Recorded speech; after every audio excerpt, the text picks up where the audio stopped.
Good evening, folks.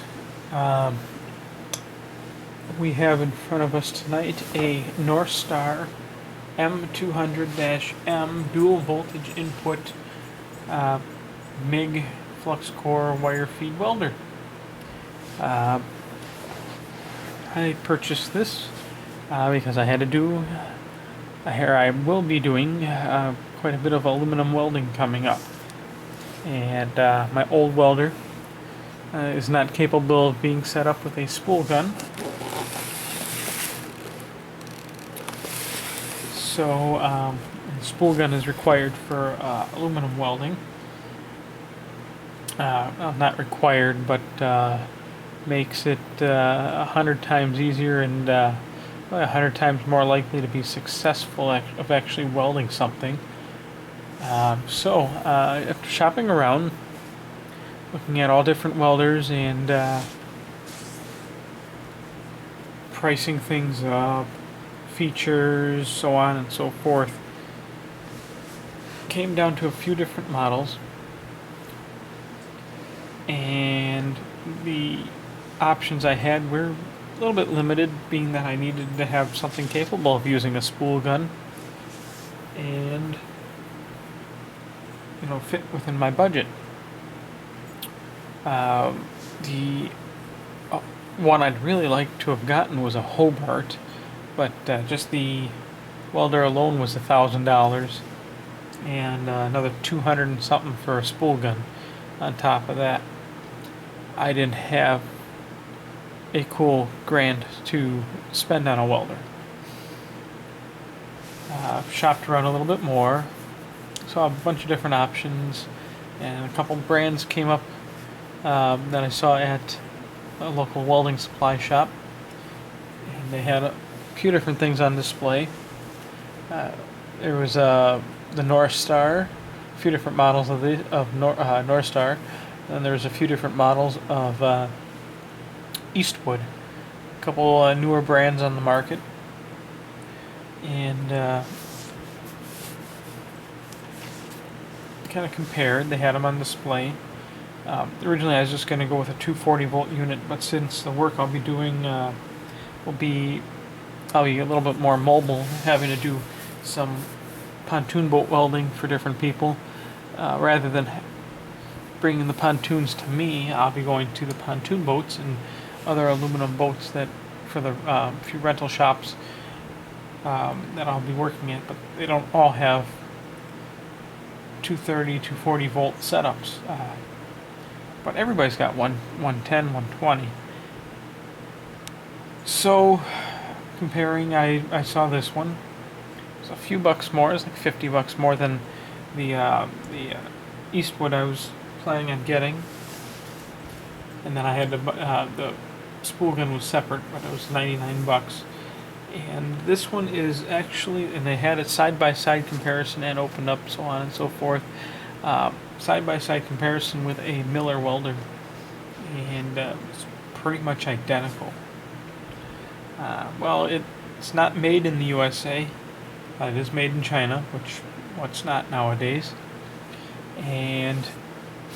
But great warranty, 3-year warranty, and they also test each unit in, I believe it was Pennsylvania, once it gets off the shipping container. So they actually test each one in the USA, and even have that on the box right here. Tested in the USA. Put the spool gun on the floor for a minute.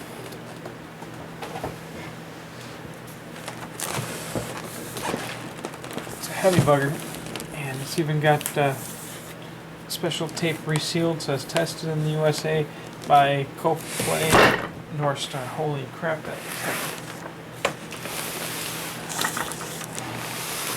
Yes, there it is. So let's go over some of our features here, and then we're going to debox. It's a MIG Gun, can also do flux core. In fact, it includes, I believe, a spool of flux core. a 2-pound spool. Well, it says 2-pound spool of welding wire. Most likely it's going to be a spool of flux core, but it might not. It has some extra tips and a input power adapter cable. The plug on the welder itself is 230, 240 volt plug. And then it's got a special adapter cable to be able to plug in your 110. So, well, why don't we debox?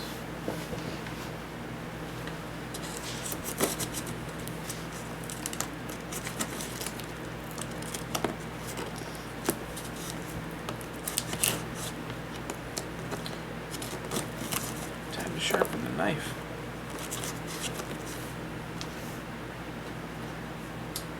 I suppose I should have been trying to cut metal with it.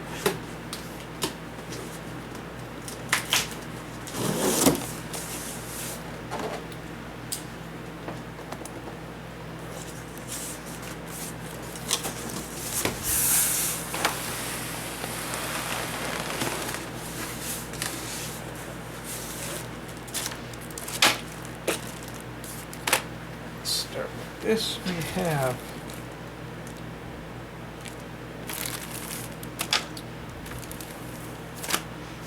two manuals. Let's see, difference are one is in English and the other one is in Spanglish.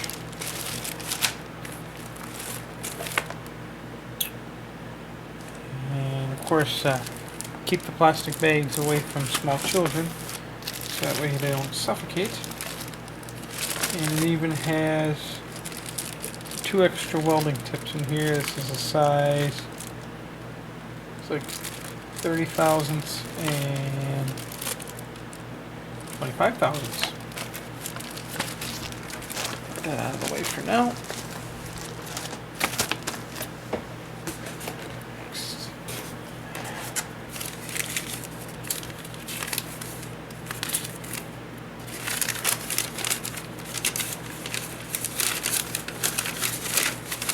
Material safety data sheet.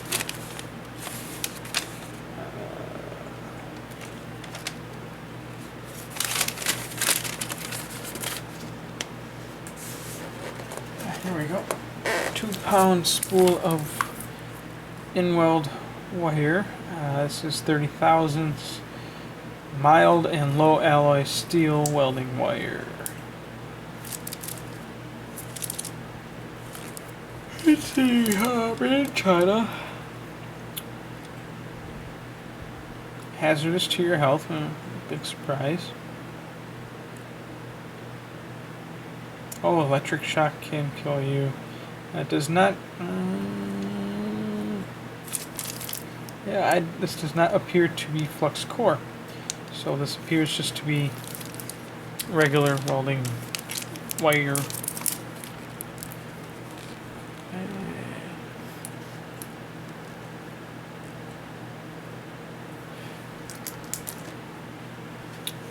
see next. Now we have our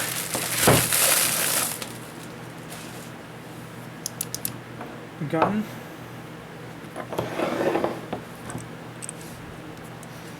Ooh, look at that. It's got a nice little hook. So if you're welding, and you're done, you can hook it onto something around you, so that way the tip's away.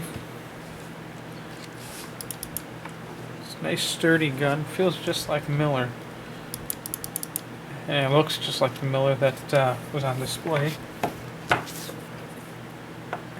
this has got the, I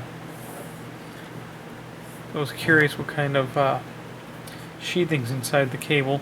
It's got the steel spring wire sheathing.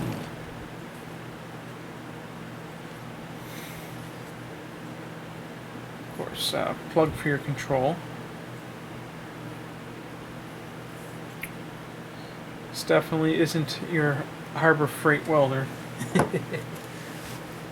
Although I will say, well, most of Harbor Freight stuff is junk. Harbor Freight's welders are actually pretty decent. I was very impressed with my flux core, and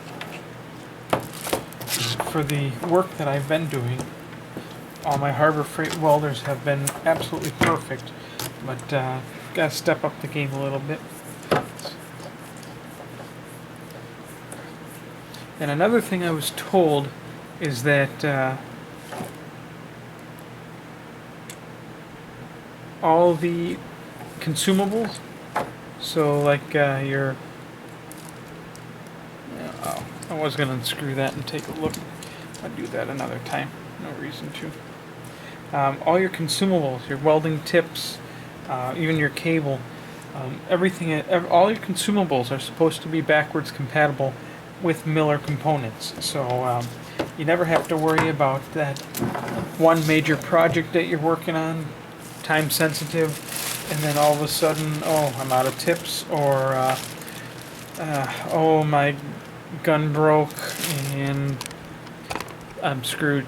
You don't have to worry about that because you can pick up Miller parts pretty much anywhere.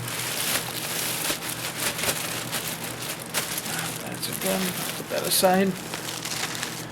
So, at least for me, the supply house that I bought this from is in Milwaukee, Wisconsin, and I'm about 125 miles away right now. Well, I go back and forth between Milwaukee and here regularly, so it's no big deal. But if I'm fixing a pontoon boat, I'd like to be able to run down to the welding supply shop here, although they are insanely more expensive because you don't have any other options except Home Depot.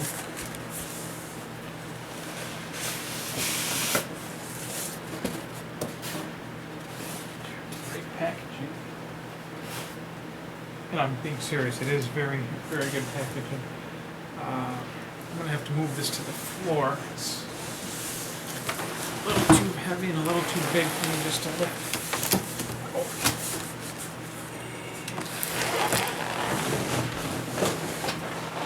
Chair.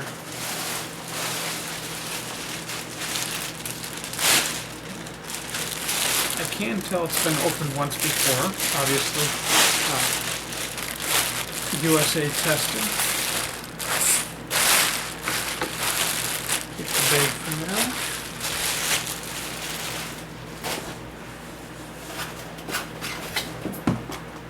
Looks like I'm going to have to make another welding cart. Oh gosh.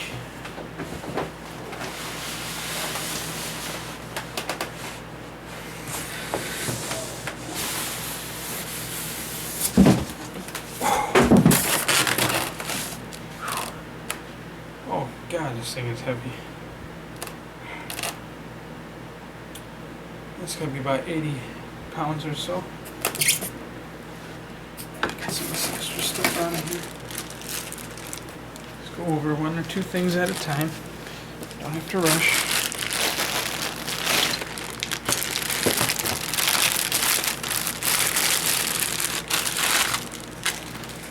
Alright, what do we got here? Okay, we got the ground clamp. Does it have a gauge on there?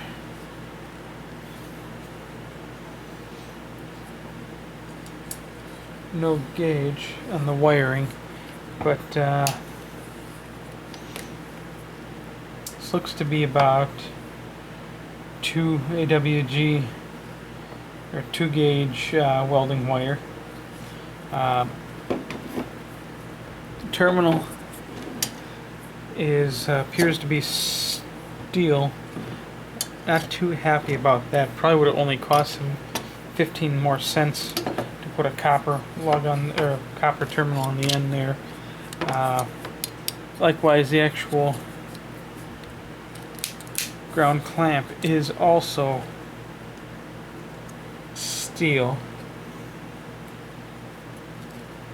but they do have a copper wire, accordion wire on the inside there for making sure both sides of the handle, although the whole thing's metal, so whatever, I got that. On the bright side though, you can disconnect the clamp, so I think I might switch to a copper clamp. Haven't decided yet, as I have a feeling, while working on pontoon boats, this is not stainless. This is just good old run-of-the-mill steel. And I have a feeling that's going to rust pretty quickly for my use. But 2 AWG welding wire or cabling, it's pretty decent. And what do we got here? Oh, gas hose.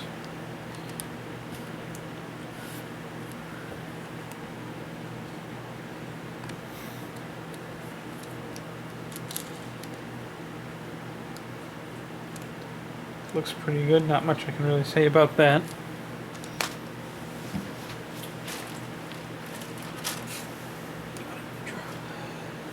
Oh. Alright. Here is the power adapter cord.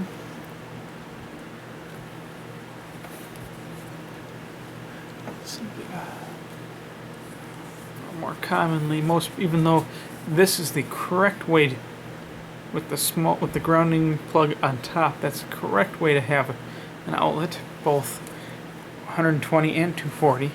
Most people end up installing them like this, a little smiley face style. This is a 240 volt style cord. I am not sure which NEMA version this is offhand, so it looks I'll be stopping at Home Depot or Menards and taking a look. Oh, Georgie? What's wrong with Georgie?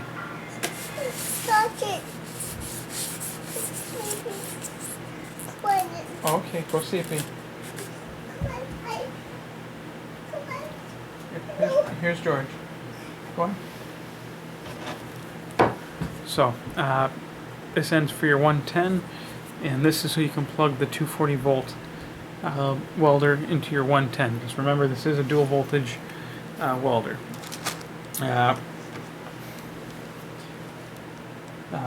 Highly recommended you plug it into a 20 amp outlet if available.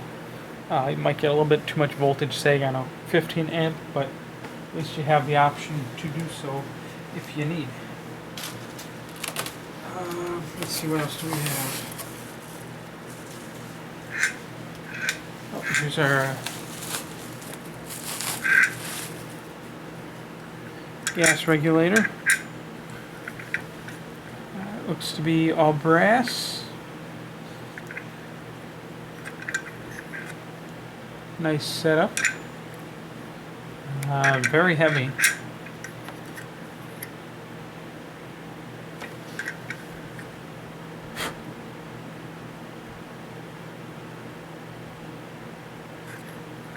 So, obviously this side goes into your tank, that side goes to your welder via,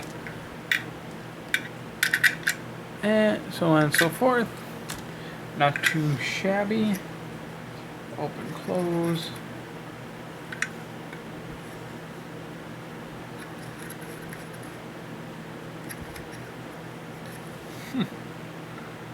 Opposite style valve as I usually use. Righty-tighty usually shuts gas off. In this case, it opens it up. Lefty-loosey usually turns gas on. In this case, unscrews the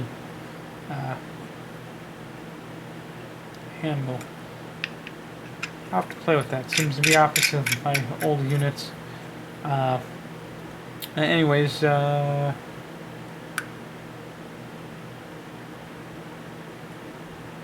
it's your pressure gauges. Self-explanatory. Nice quality though. Very, very heavy. Smooth castings. Passed quality checker number 5. Let's see. That only leaves one more thing to check. Let's take a look at the welder.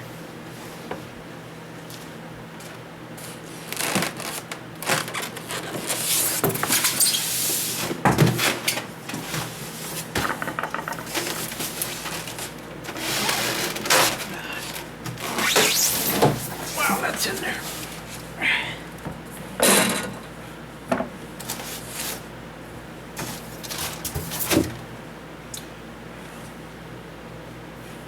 with it being this heavy, yeah, no, this thing's got it loaded with the copper.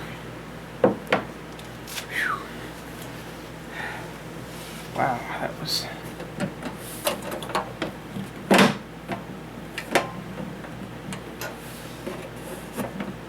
Okay. Start with the front here, of course.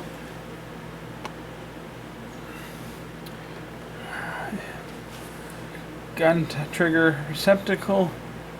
You got your wire speed, infinite wire speed control. You got your voltage controls. Let's see.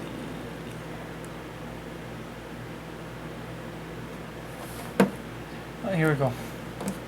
Up to 23.5 volts on a 230 line with 20% duty cycle and 27% OCV. And we got 60% duty cycle on a 110, 120 volt outlet. Of course, that all depends on amperage, so on and so forth, blah blah blah, that you're pulling. Let's take a look at the back side. Oops.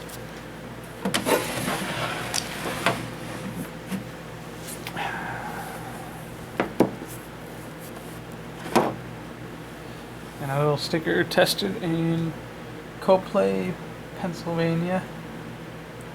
This is version 2.6. Alright.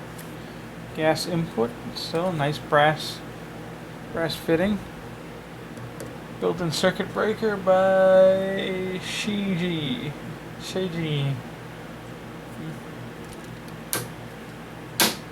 Good old standard Chinese style circuit breakers. Seem to shove those suckers on everything nowadays.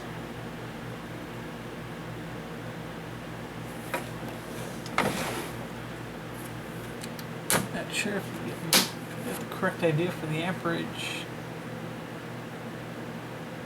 220 volts.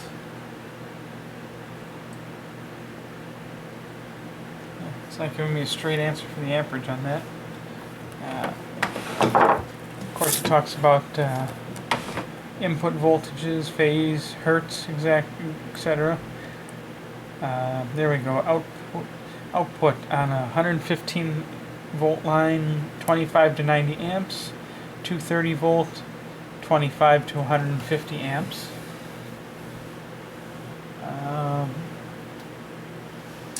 Not too bad.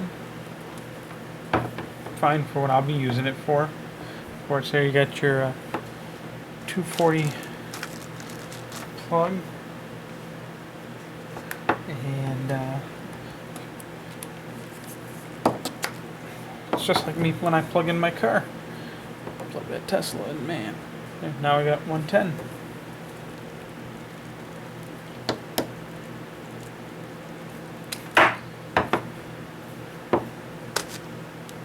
Let's see. Before we get to the internals, go to that side. Looks pretty good. Now we're on this side. Yeah, this is what caught my eye. That's why I've been saving this for last.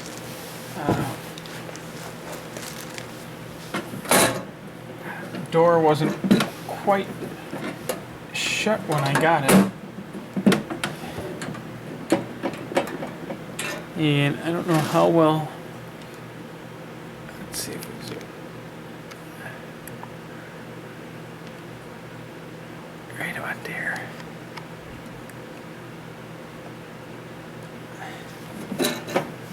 The door is actually hitting the plastic front panel slightly.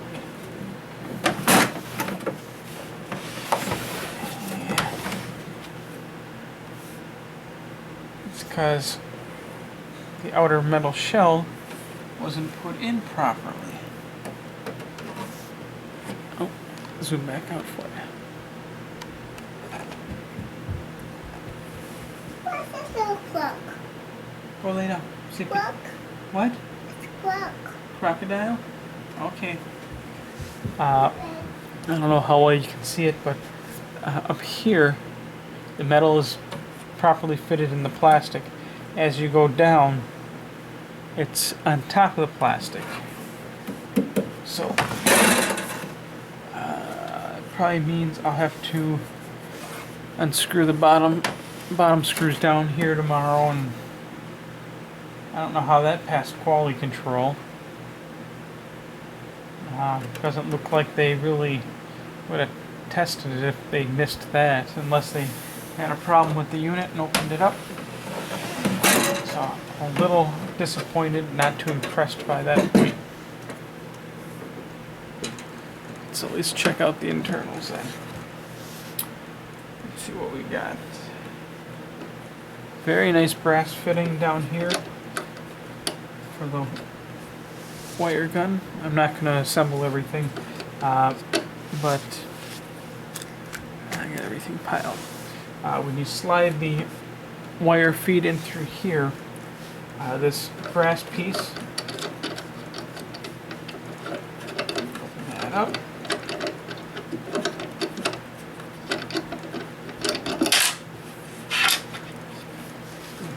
There's a brass piece on the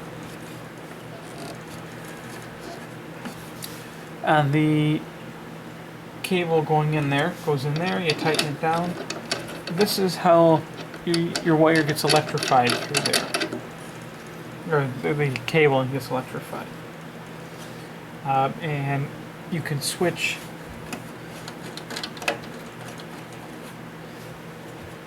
the electrode positive and electrode negative right here, as well as your ground. There's a little below the cable feed. There's another little hole down here for your ground wire, and you can either put that and switch them around. So if you want the electrode negative, ground positive, switch it over there.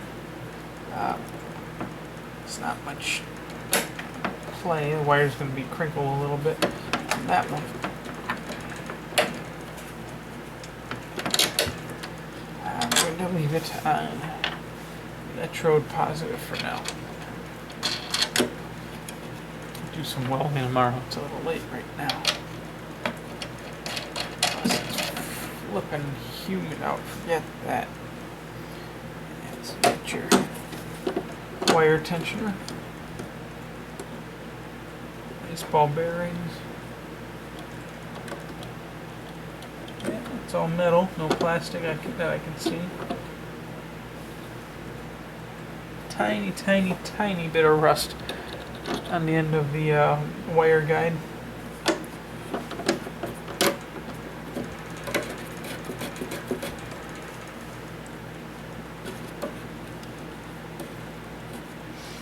And of course, this will do up to a 10-inch spool. Not too shabby. And there's also a tensioner screw in here, so you can adjust the tension. And let's see.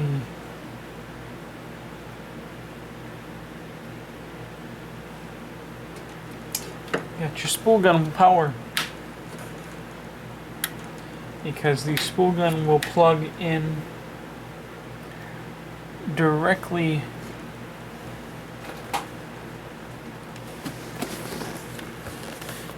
spool gun has its own set of wires.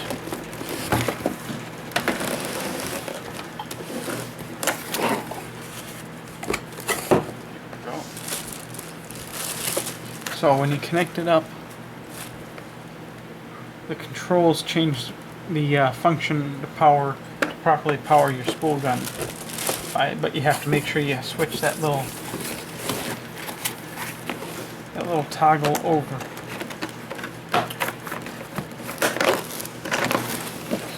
So far pretty straightforward.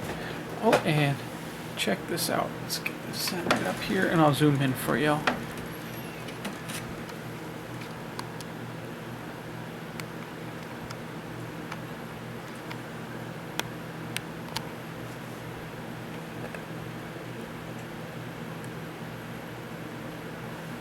Okay, starts with suggested welding settings. Great for reference. Tells you, gives you a better idea, for the type of metal you're using, if you should do positive or negative electrode. Let's see. Talks about your drive roll. I don't have my glasses on. Sorry. Replacement parts. There we go. MIG Gun parts. It gives you all the different part numbers. So if you need different tips, wires, nozzle tip adapter, it has the nozzle, the liner, and the tip contacts, and it gives you the part numbers for pretty much what you need. And I guess that pretty much covers it.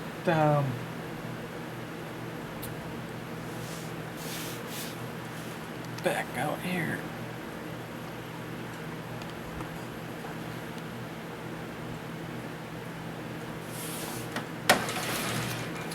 So, other than them not catching the fit problem for this front plastic piece, I'm actually fairly impressed with the quality of this unit so far. And pretty much the only thing at the moment I'm planning on using this for will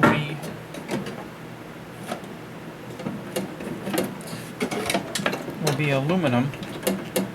That door just doesn't want to close with that plastic like that. There we go. I've actually never welded. Popped open again. I've never welded with aluminum. Okay, I'm gonna give up. With aluminum with a MIG before, and a spool gun. I've been doing it using a ancient. It's about a 70 or 80-year-old stick welder, and doing pretty good. It's just a royal pain in the butt. So I guess tomorrow I'll give this a try and see what I can weld up. I have a boat pier that with my name on it, and see how it works. If it doesn't perform like it should, then going back to the store, I guess I'll try a different brand. I guess I'll go grab a screwdriver and see if I can pop that front plastic off and get her reset properly. So I know this was a long video. Oh shoot, 33 minutes. Holy crap, can I talk when I get started there? But I'm hoping if you were up in the air so far and just wanted a little more info about the Norstar welders, specifically the M200-M, that you were able to learn a little bit. The only downside that I think I could probably see would be the duty cycles a little on the lower side. Like the Hobart's a 30% duty cycle. This is only a 20% duty cycle at maximum output. But I guess it's really not that big of a deal unless you're really going at it and doing a huge project. And a 20% duty cycle, that means you can weld for 2 solid straight minutes out of 10 minutes. So you can go for 2 minutes, and you gotta wait 8 more minutes for it to cool down. You can do another 2 minutes. I know, at least for me, I'm rarely ever doing solid, non-stop like that. So if you're doing a little more intermittent, weld for 10-15 seconds, stop, check your work, weld for another 10-15 seconds. It'll be fine. And so far I've actually I'll have to say that duty cycles are a lot of times greatly underrated. I know even my old crappy little Harbor Freight flux core welder with a 30% duty cycle, or was that 120? Can't remember. I've actually gone 10 straight minutes on that thing without it overheating or shutting off. This does have a nice cooling fan on it, So I guess next step is just give her a try. So I'll see what I can pull off tomorrow. Y'all have a good night, and I'll do a recording, show what my first welds on for aluminum on a MIG are going to be. Oh, that's right, spool gun. Getting ahead of myself. Should still show you guys the spool gun. This is also a copy of the Miller spool gun, the Badger SM-100. It's about $100 cheaper than the Miller, and I believe if you wanted to, you could actually connect this up to a Miller welder. They also had these side by side with the Millers. Virtually no difference whatsoever. For starters, it comes with a 1 pound roll of 35 thousandths aluminum wire. Let's see, where's this stuff made? This is, the aluminum wire is made in Canada.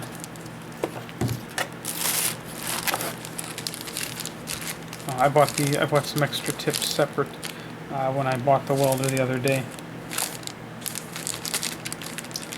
Tips were only like 80 cents a piece, not bad. I'd rather have a few on hand.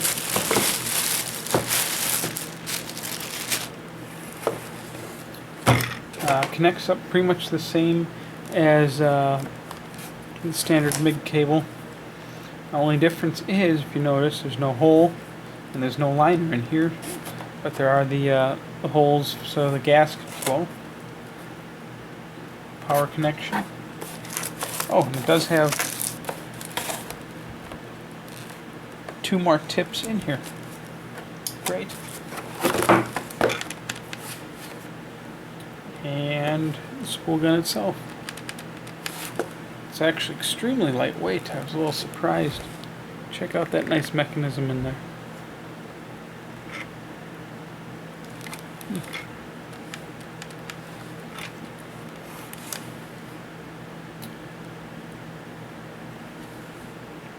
Not too bad.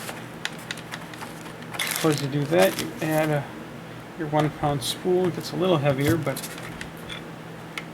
still a lot lighter. Like I say, I've never used a spool gun or a MIG for welding aluminum, so I've never had a need for these. My wire welder, I have an older lower amperage 110 volt MIG, and then I have a flux core that I use for most of my outdoor welding.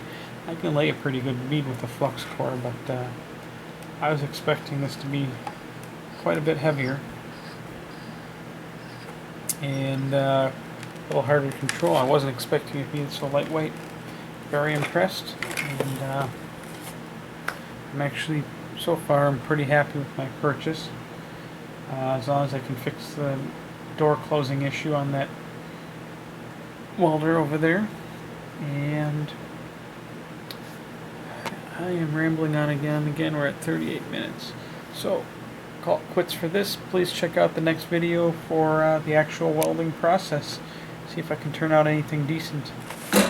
And just keep in mind, it's going to be my first time using aluminum wire to weld aluminum instead of a stick. So it's not going to be pretty, but that's why I'm practicing on family member stuff instead of somebody else's. So have a good night.